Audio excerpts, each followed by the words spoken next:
Yes.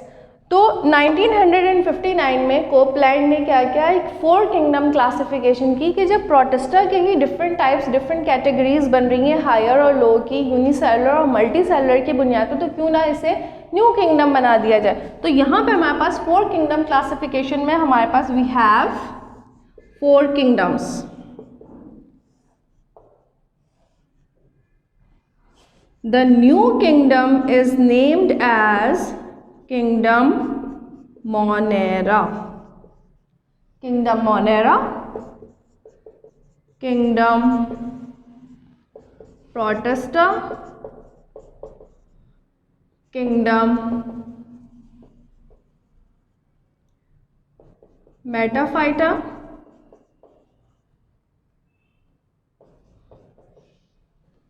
Kingdom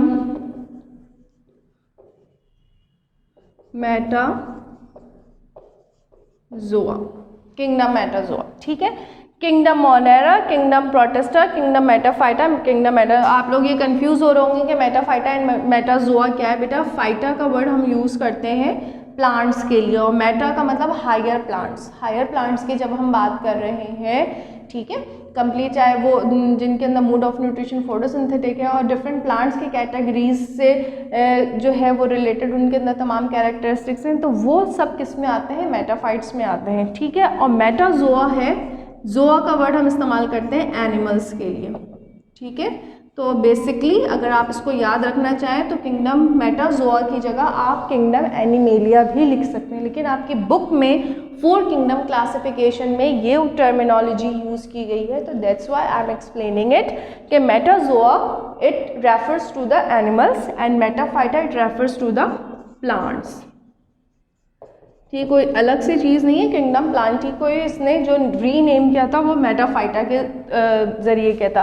Protista 3 kingdom classification में हम discuss कर चुके हैं। अब यहाँ पे 4 किंगडम में क्या था, ये किंगडम प्रोटेस्ट जो मैंने लोअर और हायर बताया, लोअर प्रोटेस्ट को इसने किंगडम मोनेरा में क्लासिफाई कर दिया। किंगडम मोनेरा में कौन से लिविंग ऑर्गेनिज्म थे, यूनिसेलुलर प्रोकैरियोट्स, यूनिसेलुलर प्रोकैरियोट्स यानी कि जो जिनके अंदर those living organism which do not have proper nucleus, they have improper nucleus यानी कि इनकम्प्लीट न्यूक्लियस, न्यूक्लियर मेम्ब्रेन जिन लिविंग ऑर्गेनिजम्स के अंदर जिनके सेल में नहीं पाए जाते, वो तमाम लिविंग ऑर्गेनिजम्स को इसने न्यू किंगडम के अंदर क्लासिफाई किया। और वो किंगडम कौन सा था, kingdom Monera. Kingdom Monera unicellular prokaryotes इसके अंदर आ गए। किंगडम प्रोटेस्टा के अंदर यूनिसेलुलर यूकैरियोट्स,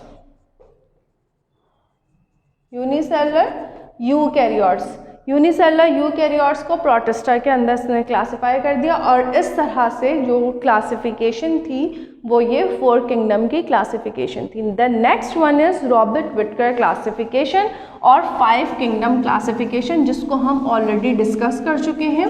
अब 5 किंगडम क्लासिफिकेशन जो थी वो सबसे एडवांस फॉर्म ऑफ क्लासिफिकेशन समझी जाती है अब तक की। तो उसके अंदर जो क्लासिफिकेशन की गई थी वो डिफरेंट पैरामीटर्स के अंदर के ज़रिए की गई थी कि उसके अंदर सेलुलर ऑर्गेनाइजेशन, ये कि किस तरह से सेल्स हैं, उनकी अरेंजमेंट क्या है, टाइप ऑफ सेल, और इसके अलावा मूड ऑफ न्यूट्रिशन को भी मद्देनज़र रखते हुए 5 किंगडम क्लासिफिकेशन बनाई गई। ठीक है, 5 किंगडम क्लासिफिकेशन रॉबर्ट विटकर की क्लासिफिकेशन कहलाती है। द 5 किंगडम क्लासिफिकेशन में एज आई टोल्ड यू कि डिफरेंट पैरामीटर्स की बुनियाद पे जो है उसको क्लासिफाई किया गया था। सेल की कॉम्पोजिशन, सेल की अरेंजमेंट और इसके अलावा डिफरेंट मूड ऑफ न्यूट्रिशन। अब उसमें जो क्लासिफिकेशन हुई वो किस तरह से हुई, वो कौन कौन से किंगडम थे। First kingdom is kingdom Monera. ठीक है, the next one is kingdom Protista. अब यहाँ पे ज़रा मूड ऑफ न्यूट्रिशन देखिएगा। किंगडम मोनेरा में मूड ऑफ न्यूट्रिशन जो है वो 2 हो सकते हैं, फोटोसिंथेसिस भी हो सकता है और किंगडम मोनेरा में कौन से मेंबर्स होते हैं? Unicellular prokaryotes. फोटोसिंथेसिस के अलावा जिसमें मोड ऑफ न्यूट्रिशन पाया जाता है वो एब्जॉर्प्शन का पाया जाता है, ठीक है।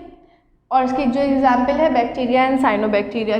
किंगडम प्रोटिस्टा, किंगडम प्रोटिस्टा में वो तमाम organism, those organism which have the common characters from plants and animals, ठीक है। वो तमाम जो है वो यूनिसेलुलर यूकैरियोट्स को किस ग्रुप में रखा गया था? किंगडम प्रोटिस्ट में रखा गया था।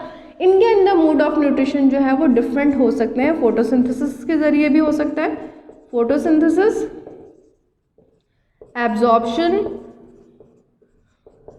And ingestion. ये different mode of nutrition kingdom protista में पाए जा सकते हैं। और इसके अलावा जब हम इसके एग्जाम्पल की बात करते हैं तो इसमें योगलीना है हमारे पास मौजूद है, और इसके अलावा डिफरेंट यूनिसेलुलर एल्जीज भी इनके अंदर आ जाती हैं, ठीक है। अब उसके बाद जब हम मल्टी सेलुलर की तरफ जाते हैं कि मल्टी सेलुलर यूकैरियोट्स, ये तो यूनिसेलुलर यूकैरियोट्स है, मल्टी सेलुलर यूकैरियोट्स की बात करते हैं तो उसमें फिर डिफरेंट फर्दर जो है वो 3 मोड ऑफ न्यूट्रिशन की बुनियाद पे आगे की 3 क्लासिफिकेशन की गई हैं। पहला क्या है? एब्जॉर्प्शन, कि अगर एब्जॉर्प्शन होगी तो उसके अंदर मोड ऑफ न्यूट्रिशन क्या होगा। Next one is ingestion and the third one is photosynthesis, ठीक है। यूनिसेलुलर है और ये डिफरेंट मोड ऑफ न्यूट्रिशन है तो किंगडम प्रोटिस्टा हो गए। मल्टी सेलुलर है और डिफरेंट अलग मोड ऑफ न्यूट्रिशन है तो उसकी बुनियाद पे 3 डिफरेंट अलग ग्रुप्स बनाए गए। जो एब्जॉर्प्शन वाला ग्रुप था that is called as kingdom fungi. Ingestion वाला ग्रुप था that is called as kingdom animalia. Photosynthesis kingdom plantae, kingdom plantae. ये जो थे ये 5 ग्रुप्स बनाए गए थे जो कि रॉबर्ट विटकर की क्लासिफिकेशन थी।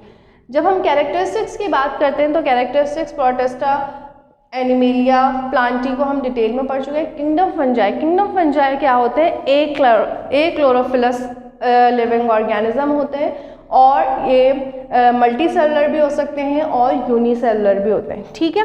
इसके अलावा एक क्लोरोफिलस के इनके अंदर क्लोरोफिल नहीं पाया जाता, दे डोंट हैव क्लोरोफिल, इनके पास क्लोरोफिल नहीं पाया जाता। जब क्लोरोफिल नहीं है तो अंडरस्टूड सी बात है कि ये फोटोसिंथेसिस नहीं कर सकते, ठीक है। जब हम इनके बॉडी स्ट्रक्चर की बात करते हैं कि किंगडम फंजाई के मेंबर्स का बॉडी स्ट्रक्चर कैसा होता है, वो किस तरह से होते हैं, तो their body is called as mycelium. Fungal body is called as mycelium. ये MCQs में पूछा जा सकता है। फंजाई की बॉडी को क्या कहते हैं? तो fungal body is called as mycelium, they are made up of mycelium. अब माइसीलियम क्या होता है बेटा? Thread like structure. ये पूरा थ्रेड लाइक स्ट्रक्चर का इस तरह से एक मैट बन जाता है किसी भी सरफेस के ऊपर, पूरा एक नेटवर्क सा बन जाता है। फॉर एग्जाम्पल आपने ब्रेड देखी होगी, ब्रेड जब ख़राब हो जाती है, ठीक है, तो उसके ऊपर एक फंगस की एक लेयर आ जाती है, तो वो लेयर, वो मैट, वो जो पूरी ग्रोथ है वो क्या कहलाती है? माइसीलियम कहलाती है। जब हम इसका जो है वो डिटेल्ड स्ट्रक्चर कहते हैं या माइक्रोस्कोपिक स्टडी करते हैं तो their mycelium is made up of thread like structure, their mycelium is made up of thread like structure and this thread like structure is called as hyphae. These thread-like structure is called as hyphae। Fungus की जब हम characteristics की बात करते हैं, क्योंकि इन तमाम kingdoms की कैरेक्टरिस्टिक्स अलग अलग आपको पता होने चाहिए, तो किंगडम फंजाई का क्या है कि मोड ऑफ न्यूट्रिशन इनमें कैसा होगा? एब्जॉर्प्शन होगा। Their body is called as mycelium which is made up of thread like structure and that thread like structure is called as hyphae. Their chlorophyll is absent in fungi, ठीक है, chlorophyll इसके अंदर absent होता है। अब अगर हम animals की बात करते हैं और इसके एग्जाम्पल क्या है, अगर हम मल्टी सेलुलर में बात करते हैं तो हमारे पास मशरूम एक कॉमन एग्जाम्पल है जिसका साइंटिफिक नेम क्या होता है? एगैरिकस, ठीक है। यूनिसेलुलर की बात करते हैं तो हमारे पास राइजोपस है, पेनिसिलियम है, पेनिसिलियम इसकी example Penicillium. Penicillium is the first fungus जिससे हमने क्या बनाई थी, फर्स्ट एंटीबायोटिक। फर्स्ट एंटीबायोटिक जो पेनिसिलिन बनाई गई थी वो एक फंगस से बनाई गई थी, और फंगस कौन सा था, पेनिसिलियम था। ठीक है, किंगडम एनिमेलिया पे आ जाता है। किंगडम एनिमेलिया की अगर हम कॉमन कैरेक्टरिस्टिक्स की बात करते हैं तो इनमें क्या है कि they don't have cell wall, इनके पास सेल वॉल नहीं होगी, क्लोरोफिल नहीं होगा। मूड ऑफ न्यूट्रिशन इनमें कैसा होगा, इंजेक्शन होगा। ठीक है, इनके फूड को इनटेक करते हैं और फिर उसको डाइजेस्ट करते हैं। नेक्स्ट कैरेक्टरिस्टिक्स किंगडम एनिमेलिया का क्या है कि वो अपनी जगह चेंज कर सकते हैं, लोकोमोशन का प्रोसेस इनमें पाया जाता है। They response to stimuli very fast, very quick. ठीक है, तो ये तमाम कैरेक्टरिस्टिक्स किंगडम एनिमेलिया के। इसके एग्जाम्पल कैट, डॉग, ठीक है, और ह्यूमन बींग्स भी जो है वो किंगडम एनिमेलिया में ही आएंगे। ठीक है, next one is kingdom plantae. Kingdom Plantae की अगर हम कैरेक्टरिस्टिक्स की बात करें तो they have chlorophyll, mode of nutrition photosynthesis का है कि वो अपने अंदर फोटोसिंथेसिस का प्रोसेस करते हैं, अपने फूड खुद प्रिपेयर कर सकते हैं। नेक्स्ट वन इज दो के रिस्पॉन्स टू स्टिमुलाई, किसी को रिएक्ट करना है, किसी भी एक्सटर्नल फैक्टर्स को रिस्पॉन्स देना है तो वो काफ़ी स्लो होता है। ठीक है, और विजिबल नहीं होता। ये अपनी जगह मूवमेंट मतलब अपनी पोजीशन चेंज नहीं करते, लोकोमोशन इनमें जो है वो शो नहीं होता। तो किंगडम प्लांटी की अगर हम एग्जाम्पल की बात करते हैं तो मैंगो प्लांट, नीम ट्री है, मैंगो ट्री है। ठीक है, ये तमाम एग्जाम्पल्स हैं। तो आई होप कि ये 5 किंगडम्स जो है ये आपको होपफुली बहुत अच्छी तरीके से समझ आए होंगे। इंशाअल्लाह ताला हम इस चैप्टर का एक last topic conservation of biodiversity का टॉपिक रह गया, उसको हम कंटिन्यू करेंगे। ठीक है, टिल देन अल्लाह हाफिज़।